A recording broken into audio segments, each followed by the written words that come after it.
Bonjour tout le monde. Bon, suite à toutes les demandes sur les réseaux sociaux par rapport au vélo électrique, on va faire pas mal de comparaisons des différents modèles, des différents tarifs, des différents montages. Pourquoi acheter un vélo à ce prix-là, pourquoi pas mettre un peu plus, pourquoi un peu moins. On va commencer déjà avec ces trois vélos-là. C'est des modèles les peut-être plus vendus de chez nous. En premier, le KTM Makina Chakana 294. Pour nous, c'est l'entrée de gamme des tout suspendus, avec un équipement suffisant pour faire du VTT, pour pas avoir de soucis, pour pas avoir de casse, pour avoir quelque chose qui dure assez dans le temps. Moteur Bosch, le tout dernier, CX4 avec 85 Nm de couple, une batterie de 500 watts, 29 pouces devant derrière. On est sur des battements de 125-130. Donc c'est un vélo super polyvalent, on va dire un petit tall mountain, un petit trail. Si on monte un petit peu en gamme, on va retrouver le Scott Strike E-Ride. Donc là, plusieurs strikes existent. Là on est dans la configuration, donc c'est le 920. On va monter un petit peu en gamme parce qu'on va prendre une petite aisselle télescopique.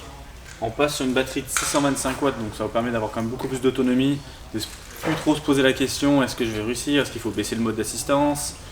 Donc là on part serein, on se pose pas la question. On passe en XT au niveau du derrière à l'arrière, donc un derrière qui a fait ses preuves et qui sera encore là dans 20 ans. Et bien sûr, chez Scott, on prend le système de Twin Lock qui permet de bloquer les suspensions devant et derrière simultanément, surtout de réduire le débattement. Et sur les vélos électriques, l'avantage, ça permet de garder une assiette un peu plus haute de l'arrière, donc jamais taper les manivelles par terre, d'avoir un vélo super polyvalent, donc aussi bien à la relance, mais bien en descente, d'être bien tranquille, bien confort. Sur les débattements de à peu près 140 mm. Si on augmente encore un petit peu la gamme, on passe là chez Mondraker, une marque espagnole qui est garantie à vie, très intéressant. On va retrouver le même moteur que sur le Scott et le KTM, la même batterie que sur le Scott, donc une 625.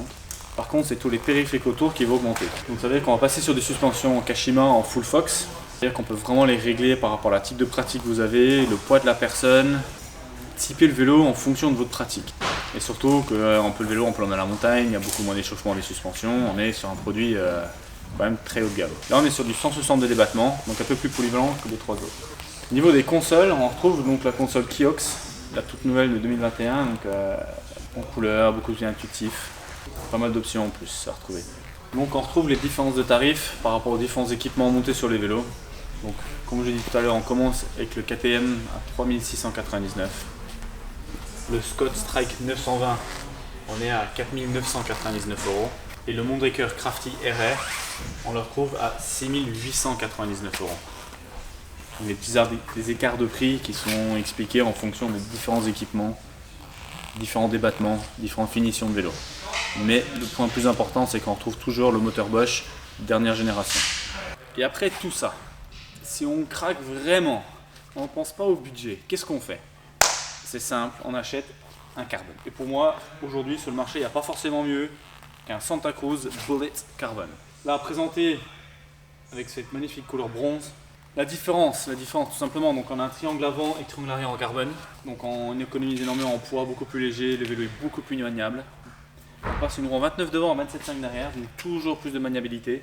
Et après, c'est tous les petits équipements qui changent. Donc on est toujours avec une suspension Fox. Bon, elle n'est pas Kashima, mais par contre, ce qui est très intéressant, c'est qu'on a la cartouche Grip 2 à l'intérieur. Donc on peut vraiment régler par rapport à son poids, par rapport à la façon de rouler, où est-ce qu'on roule. On peut modifier les cartouches à l'intérieur, la pression d'air, tout est hyper réglable. Donc on peut vraiment avoir le vélo, vraiment son vélo pour ce qu'on veut faire, c'est hyper précis. Après tout le reste qui s'ensuit, les freins XT, 4 pistons, avec des pistons céramiques, des plaquettes ventilées, des disques ventilés. Donc on arrive sur un produit très haut de gamme, hyper bien fini, pour un budget de moyenne aux alentours de 10 000 €. Donc 10 000 balles quand même. Si je devais faire un comparatif entre ces quatre modèles, qui achète quoi, pourquoi, faut commencer quoi, il n'y a pas de règle. On peut commencer avec le Santa 10 000, on peut commencer avec le KTM, c'est pareil. Si on veut faire un peu plus de haute montagne, on va prendre le Bullet ou le Mondraker. Si on veut faire un peu plus de la rando tranquille, un Strike c'est très bien. Hyper confortable, par contre toujours très puissant avec le même moteur. Si on veut débuter tranquillement avec un petit KTM, ce modèle là il est parfait, moins de 4 000 €, on n'excuse pas le budget.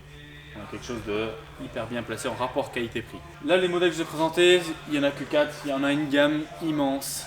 Chez Mondraker, il y a une gamme complète comme les Chaser, les Crafty Carbon, les Dusk, les Level, il y en a plein.